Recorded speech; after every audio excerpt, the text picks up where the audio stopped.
One Army veteran recently moved to Leesville and is already finding ways to help out around town. She held a backpack giveaway this weekend, which she tells me was inspired by struggles in her own life and to honor her late father, who she says was a stickler for education.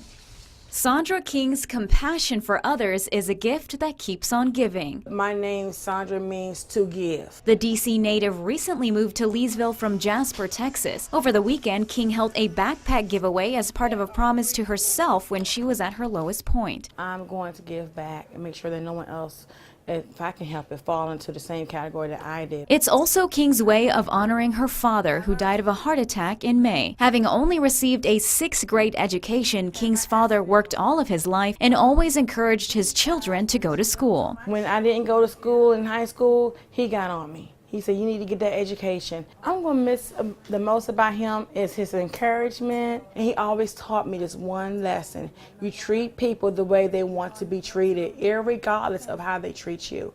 And I live by that. I teach my kids that. A former Army sergeant, King served for 15 years and was deployed twice. I said, we're going to come back home in one piece. And that was my mission. In 2012, she made the decision to leave the Army to take care of her parents, especially her father, whose health was failing. King suddenly found herself struggling to make ends meet as she transitioned back to civilian life and took care of her parents. I was sleeping in the driver's seat.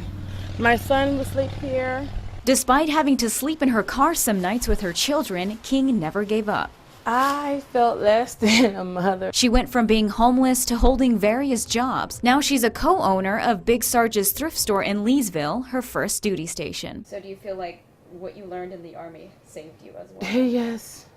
Yes, because you have to adapt and overcome. It took me 4 years to get from point A to point B. Please do not give up. Do not give up, because the moment you gave up, guess what? A couple seconds later, somebody may be knocking on your door saying, come on, I got you. But King's spirit of giving isn't just about blessing others. She says it's an outlet to cope with PTSD and depression. For God so loved the world that he gave his only begotten son. The key word is that he gave. I gave till it hurts, and then I find a little bit more and I give some more.